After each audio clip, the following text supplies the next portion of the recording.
Good morning. I'll start, as we often do here at the Department of War, with the bottom line up front. For the world to hear and the press to actually admit that the United States is decimating the radical Iranian regime's military in a way the world has never seen before. Never before has a modern, capable military, which Iran used to have, been so quickly destroyed and made combat ineffective, devastated. We said it would not be a fair fight, and it has not been. As I stated during our first press conference on day 2, that was 10 short days ago, the combination of the world's two most powerful air forces is unprecedented and unbeatable. Between our air force and that of the Israelis, over 15,000 enemy targets have been struck. That's well over 1,000 a day. No other combination of countries in the world can do that. So today, as we speak, we fly over the top of Iran and Tehran. Fighters and bombers all day picking targets as they choose. As our intelligence gets better and better and more refined. Looking up, the IRGC and Iranian regime sees only two things on the side of aircraft: the Stars and Stripes and the Star of David. The evil regime's worst nightmare. Iran has no air defenses. Iran has no air force.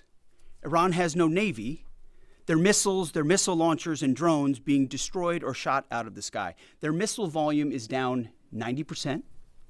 Their one-way attack drones yesterday, down 95%. And as the world is seeing, they are exercising sheer desperation in the Straits of Hormuz. Something we're dealing with, we have been dealing with it, and don't need to worry about it. We're on plan to defeat, destroy, disable all of their meaningful military capabilities at a pace the world has never seen before. But it's not just that Iran doesn't have a functioning air force, or that their entire navy is at the bottom of the Persian Gulf, or their missile force is shrinking daily. Even more importantly, they also don't have the ability to build more. That's the most important component I'd like to emphasize today. Soon and very soon, all of Iran's defense companies will be destroyed. For example, as of 2 days ago, Iran's entire ballistic missile production capacity, every company that builds every component of those missiles, has been functionally defeated, destroyed. Buildings, complexes, and factory lines all across Iran destroyed. So we're shooting down and destroying what missiles they still have in stock, but more importantly, ensuring that they have no ability to make more. Their production lines, their military plants, their defense innovation centers defeated. Iran's leadership is in no better shape. Desperate and hiding, they've gone underground, cowering. That's what rats do. We know the new so-called not-so-supreme leader is wounded and likely disfigured. He put out a statement yesterday, a weak one, actually, but there was no voice and there was no video. It was a written statement. He called for unity. Apparently killing tens of thousands of protesters is his kind of unity. Iran has plenty of cameras and plenty of voice recorders. Why a written statement? I think you know why. His father, dead. He's scared, he's injured, he's on the run, and he lacks legitimacy. It's a mess for them. Who's in charge? Iran may not even know. With every passing hour, we know, and we know they know, that the military capabilities of their evil regime are crumbling. They can barely communicate, let alone coordinate. They're confused, and we know it. Our response? We will keep pressing. We will keep pushing, keep advancing. No quarter, no mercy for our enemies. Yet some in this crew, in the press, just can't stop. Allow me to make a few suggestions. People look up at the TV and they see banners, they see headlines. I used to be in that business, and I know that everything is written intentionally. For example, a banner or a headline, Mideast war intensifies, splashing on the screen, the last couple of days, alongside visuals of civilian or energy targets that Iran has hit, because that's what they do. What should the banner read instead? How about Iran increasingly desperate? Because they are. They know it, and so do you, if it can be admitted. Or more fake news from CNN. Reports that the Trump administration underestimated the Iran war's impact on the Strait of Hormuz. Patently ridiculous, of course. For decades, Iran has threatened shipping in the Strait of Hormuz. This is always what they do, hold the strait hostage. CNN doesn't think we thought of that. It's a fundamentally unserious report. The sooner David Ellison takes over that network, the better. Another example of a fake headline that I saw yesterday: war widening. Here's a real headline for you for an actual patriotic press. How about Iran shrinking, going underground? You see, Iran's leaders are hiding in bunkers and moving into civilian areas. The only thing that is widening is our advantage. Not to mention our Gulf partners stepping up even more, now going on the offense, and have always been with us on the defense with collective and integrated air defenses. Our will, it is unshakable. Our options, maximized, and our capabilities still building. We're going up, they're going down. As I said from the start, President Trump holds the cards. He'll determine the pace, the tempo, and the timing of this conflict. His hand firmly on the wheel, as well as on the throttle setting. America first, peace through strength, in action. From day one, as our nation expects and the president demands, our warriors have fought with lethality, precision, and rapid innovation. In fact, today will be, yet again, the highest volume of strikes that America has put over the skies of Iran and Tehran. The number of sorties and number of bomber pulses, the highest yet, ramping up and only up. And quantity has a quality of its own as we continue to ramp up. Every tool of AI, of cyber, of space, EW, counter-UAS, you name it, we're employing it. Blinding, confusing, and deceiving our enemy. Because we know who the good guys are here. And the American people do too. And that makes my job simple. I serve God, the troops, the country, the Constitution, and the President of the United States, and answer only to those. All in service of victory on the battlefield and the military objectives that we've laid out from day one. Defeat the missiles, missile launchers, and defense industrial base, which I laid out today. Defeat the Navy and deny Iran the ability to have a nuclear weapon. Clear, decisive, achievable. And Admiral Cooper knows, the CENTCOM commander who we spent a couple of hours with last night, that in pursuit of those objectives, we have his back in every way. His commanders know that, and so do the troops in harm's way. Admiral Cooper gets what he needs, the assets, the authorities, the munitions, you name it. We will stop at nothing to win. War is hell. War is chaos. And as we saw yesterday with the tragic crash of our KC-135 tanker, bad things can happen. American heroes, all of them. And as I have with all of them, as we have, we will greet those heroes at Dover, and their sacrifice will only recommit us to the resolve of this mission. But war in this context and in pursuit of peace is necessary, which is why each day on bended knee we continue to appeal to heaven, to Almighty God's providence, to watch over and give special skill and confidence to our leaders and to our warriors. To those warriors who this nation prays for every single day, I hear from all of you out there who pray for them every day. Stay on bended knee and pray for them. I continue to say to them, Godspeed. May the Lord bless you and keep keep going. Mr. Chairman, over to you. Thank you, Mr. Secretary, and good morning, ladies and gentlemen, and thank you for joining us today. Before I start with an update, I also want to address the tragic loss of our KC-135 refueling aircraft yesterday. The incident occurred over friendly territory in western Iraq while the crew was on a combat mission. and again was not the result, as CENTCOM has said, was not the result of hostile or friendly fire. We're still treating this as an active rescue and recovery operation. As CENTCOM announced this morning, 4 airmen have been recovered, and the Air Force and U.S. Central Command will provide updates as information becomes available. Please keep these brave airmen, their families, friends, and units in your thoughts in the coming hours and days. Our service members make an incredible sacrifice to go forward and do the things that the nation asks of them. It's a reminder of the true cost of the dedication and commitment of the Joint Force. We're also aware of a fire on board the USS Gerald R. Ford. We're thinking about the crew there who are injured in the fire. We believe and hope that everyone will be okay, and we're grateful for that. And for any further questions on that, we'd refer you to NAVCENT or to the Navy.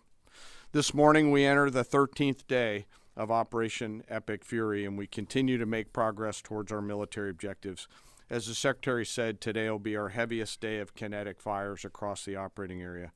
CENTCOM continues to attack ballistic missile and drone capabilities so that they are no longer a threat to U.S. forces, our bases, or our partners. They're continuing to destroy the Iranian Navy to ensure freedom of navigation, and this means going after Iran's mine-laying capability and destroying their ability to attack commercial vessels. And we're targeting their defense industrial base so they cannot rebuild the capabilities that can harm America's interests or our partners in the future. As Admiral Cooper said in his update on Wednesday, Iranian combat power continues to decline as a result of the continued strikes, as the Secretary talked about. We've attacked over 6,000 targets, and our strike packages continue to launch every hour, and we've maintained an unprecedented number of sorties up overhead of Iran. CENTCOM is now persistently over the enemy, and a result, we've seen a reduction in missile and one-way attack fires, as the Secretary said. In less than 2 weeks, we've rendered the Iranian Navy combat ineffective and continue to attack naval vessels, including all of their Soleimani-class warships, which were armed with anti-ship missiles and anti-aircraft weapons. We've made progress, but Iran still has the capability to harm friendly forces and commercial shipping, and our work on this effort continues. But I want to make something clear. The only thing preventing commercial traffic and flow through the Straits right now, which there is some through the Straits, is Iran. They are the belligerents here holding the Straits closed, although there is some traffic moving through there. We've made it a priority to target Iran's mine-laying enterprise, their mine layers, the naval bases and depots, in addition to the missiles that could influence the Straits, and CENTCOM continues to attack those efforts. And we continue to make progress on the industrial base to include factories, weapons, warehouses that are stored in, and we will continue to do so in the coming days, especially today. Now, as I often do, I want to share a little bit about our incredible joint force. Today, I'm going to talk about our incredible artillery force comprised of American soldiers and Marines who've been sinking ships, destroying depots, and launching Army tactical missile systems, or ATACMS, precision strike missiles, or PrSMs, and high-mobility rocket systems, or HIMARS. From outside Iran, our Army and Marine artillerymen are hitting sites that Iran relies on to project power beyond their borders and protect our deployed. In just the first 13 days of this operation, our artillery forces have made history. They fired the first precision strike missiles ever used in combat, reaching deep into enemy territory. They've used Army ATACMS to sink multiple ships, including a submarine, and they've done all of this with the precision and determination that comes from relentless training and trust in each other and in their weapon systems. Yesterday, I had the incredible honor and privilege of speaking with some of our young soldiers from the 3rd Battalion, 27th Field Artillery Regiment out of Fort Bragg, North Carolina, the unit and the crew that fired the first precision strike missiles. The soldiers I met came from all over this great country: New York, Texas, Delaware, California. One had been in the Army only 6 months and been in the unit for 2 months and was already deployed.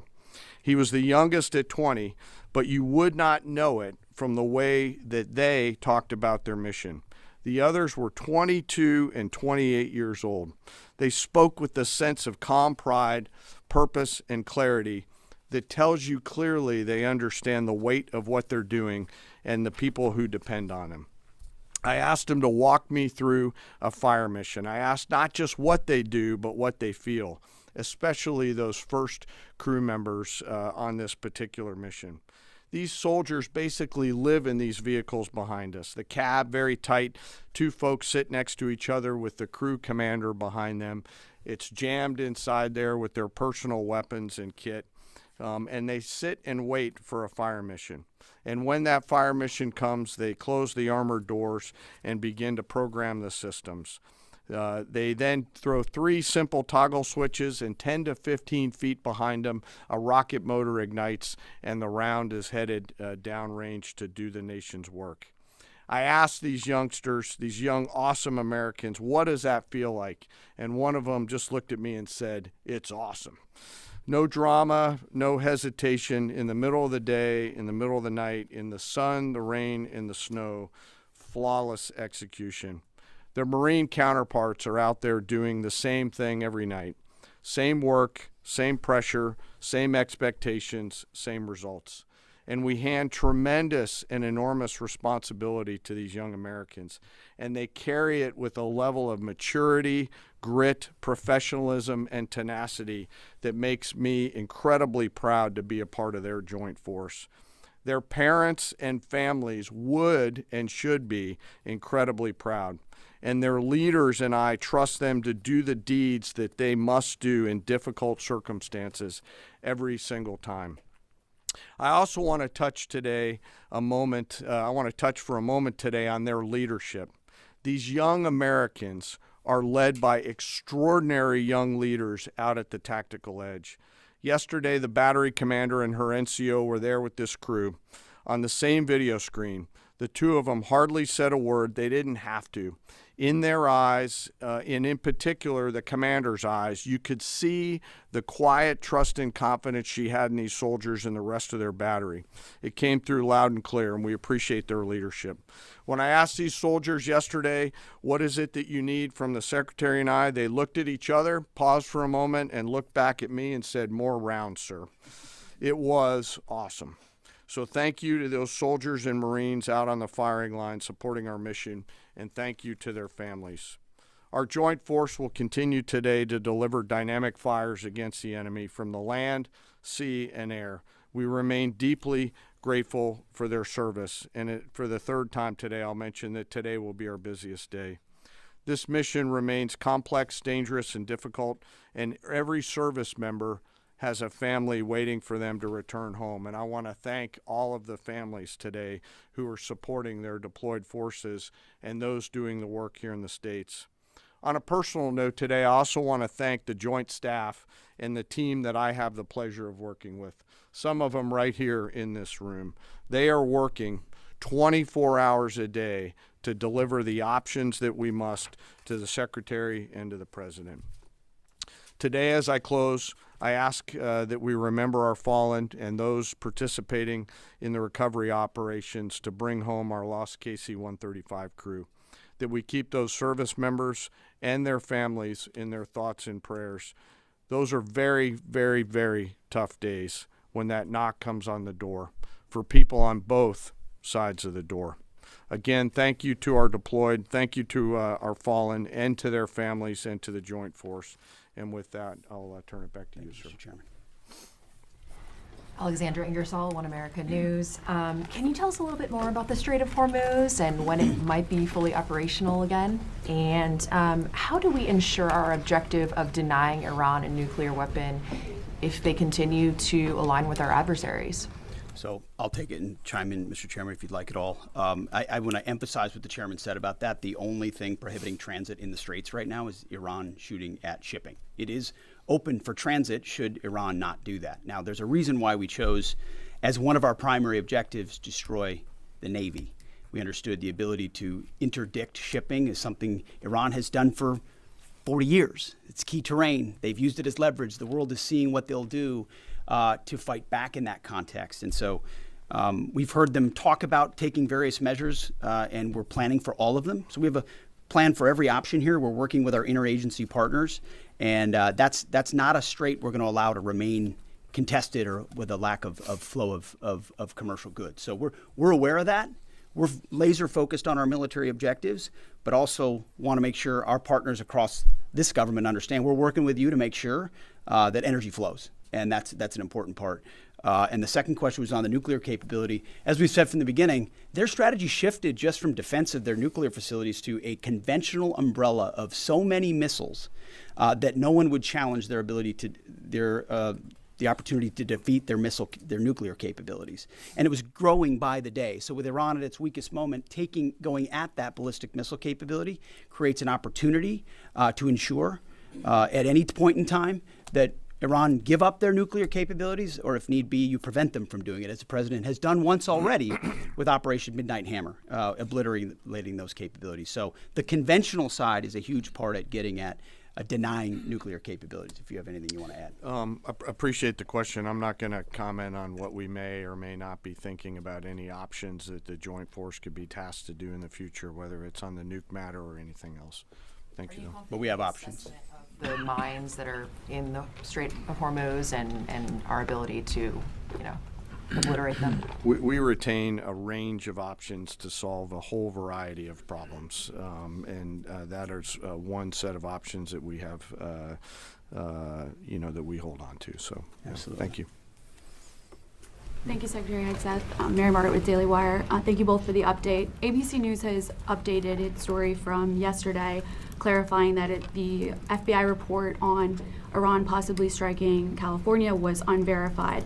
I just want to ask you, what impact did that original reporting have on the public, and does Iran even have the ability to conduct such a strike? And then just really quickly on another note, what role did Vice President Vance play in counseling the president on this conflict? Can you speak to some of the media reporting suggesting that there is a division there? That reporting on California obviously had no impact on us. Also, we're used to bad reporting. We're used to ill-informed reporting. And so it doesn't change how we operate, but we engage with it to prove that it's not true, as CENTCOM has done so well. Ultimately, I look at the reports on a daily basis of our interagencies all over it. My partners across government are all over, looking for indications and warnings, keeping the American people safe. There's a lot of things Iran has said it can do for a long time, thankfully, including engaging their proxies and getting them involved in the fight, which they haven't been able to do. So we're watching that very closely. And as far as the vice president, he's an incredible leader of this team as well, alongside the president and the Secretary of State. I can't say enough great stuff about this team, how it works together, how it provides options to the president, and the vice president every single day is a key voice in that, an indispensable voice in that, actually. In the middle there, red tie, yes.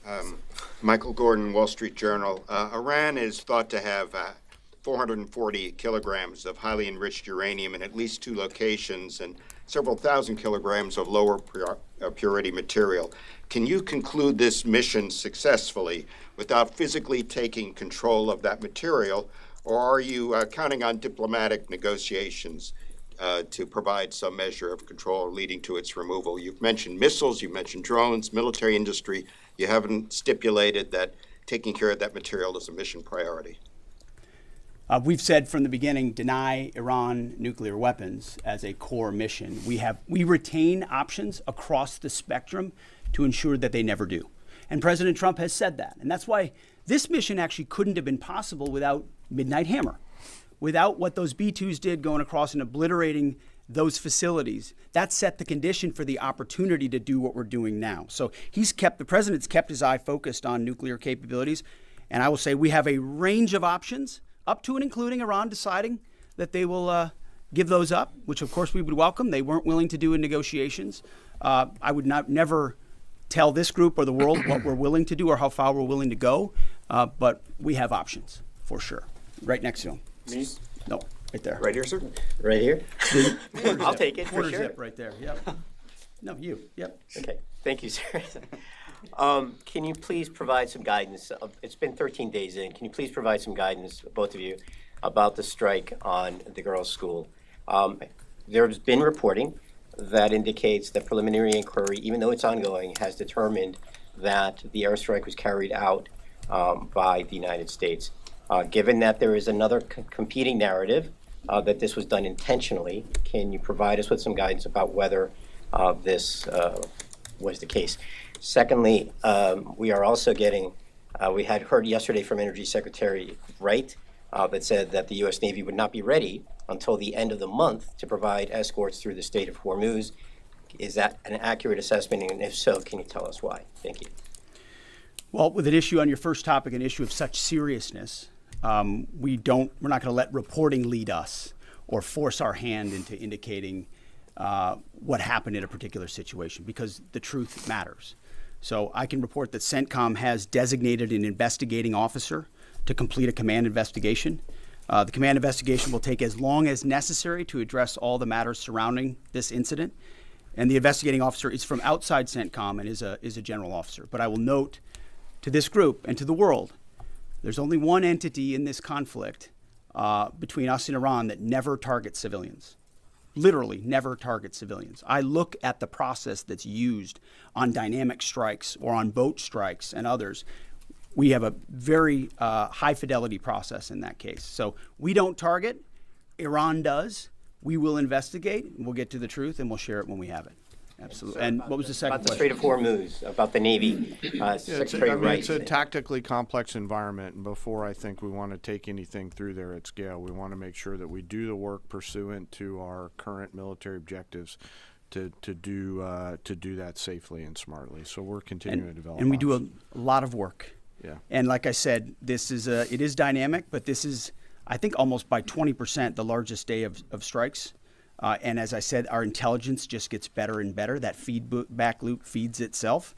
And as we refine those targets, it exponentially increases what we can hit and why, to include strategic things the world's talking about and looking at. And it's our job to have a plan for it, which we do, to address it, and ensure that the president has options. We've done that from the beginning in this department. He'll have options on that topic as well. Right here. United States, thank you. That strike, sir. An investigation is an investigation. That's what it is. It doesn't mean anything other than that. Yes.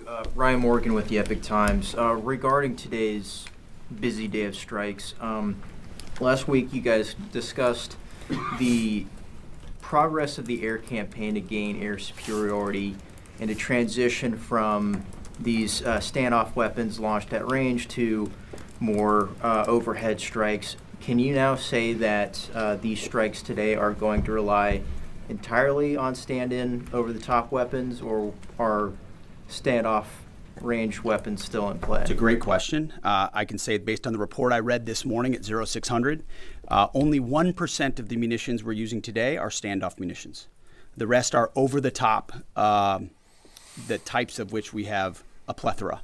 Which was our goal from the beginning. You use standoff, which are more exquisite. You transition to a much larger magazine depth, ensuring that you're preserving all the capabilities you have and your options across the force. Absolutely. Has Iran placed any mines Right since here. the war Lisa. started? Is Iran placing new mines? We've heard them talk about it, just like you've reported recklessly and wildly about it. But we have no clear evidence. We have no clear evidence of that. Thank you, Right sir. here. Mr. Secretary, given everything the U.S. have accomplished in the last 24 hours, as of today, how do you define success in this military option? And has that definition changed from day one? And also regarding Iran government telling countries hosting U.S. American bases that they could face attacks, what is the Pentagon doing about that? First question is, what is the objective? How do you define success as of today? Yeah, I mean, we define success, again, 13 days in, by reaching the military objectives that we've laid out. Launchers, missile launchers, defense industrial base, their Navy, the ability to project power in the naval sense, leading toward denying them to get a nuclear weapon. And we've got internal metrics that look at that we represent to the president, who then can decide how long he'd like to continue in pursuit of those military objectives. So that hasn't changed. There's a lot of things a lot of people talk about. What they want us to do, or what we should do, or what we should stay focused on. And again, I've addressed this before, and I think it's worth saying again, mission creep or expansive missions or prolonged timelines or democracy building or nation building, you name it, has not been part of what President Trump wants us to be involved in. We're solving for something here, this particular mission set, but also recognizing this country's conditioned to previous leaders, whether it's George W. Bush or Barack Obama or Joe Biden, who had these expansive, nebulous mission sets that kept changing all the time. And so the timeline kept moving, and we kept pouring more troops in and on the ground. And then pretty soon everyone wonders, like I did in Afghanistan in 2012, what's our mission here? I'm not clear what it is. We're taking the opposite approach here and saying we've defined these objectives, we're pursuing those objectives. The president has his hand on the throttle and will decide ultimately when they've been reached that serve the purposes of the United States of America, American interests first. Yeah, right here. Thank you, Secretary Hegseth. Polls show over 80% of Republicans support the president's military action in Iran, but there's some consternation in parts of the party, particularly from your fellow Fox News alum, Tucker Carlson. He called the war disgusting and evil, and then said of unconditional surrender, which the president has called for, means foreign troops get to rape your wives and daughters. Have you heard these comments, and what's your reaction to them? We're busy executing on behalf of great patriotic Americans with a clear mission that's 47 years overdue, and we're going to execute on that regardless of what people say about it. Yeah, right here. Secretary, you have said that the U.S. military has essentially aerial superiority, naval superiority over Iran, yet we're not escorting ships through the Strait of Hormuz. Why? How did you not plan for this? We planned for it. We recognize it. Because ultimately we want to do it sequentially in a way that makes the most sense for what we want to achieve and ensure that we're sending the right signals to the world when we do so. So when Chris Wright speaks or we speak, it's based on a full assessment of what we're up against, what we want to say to the world, how that we want them to see and understand the conflict. It's like this whole idea of the war widening. That's what the press wants to make it look like it's widening and chaos is ensuing. No, we're actually closing in on grabbing hold of and controlling what objectives we want to achieve and how we want to achieve them. It's called shaping operations and setting the conditions. But when you shape the environment, you don't always tell. Foolish political leaders and foolish military leaders of the past will hang an exact deadline on it. Or here's exactly when we'll do what we're going to do. Or here's how long it's going to take us. And then if you meet that, maybe you meet it. But if you don't, you fail. And if you're far beyond, we know exactly what we're shaping and why. We're sending those signals working across the interagency. The Strait of Hormuz is something we've paid attention to from the beginning. And the American people can rest assured we will ensure that our interests are advanced, no doubt. Yeah, right there, green jacket. Mike Bress with the Washington Examiner. How many American casualties have there been, and where were the American service members when they were injured? It's a bunch of return to duty. So we've had the large majority have gone in for some medical treatment and return to duty.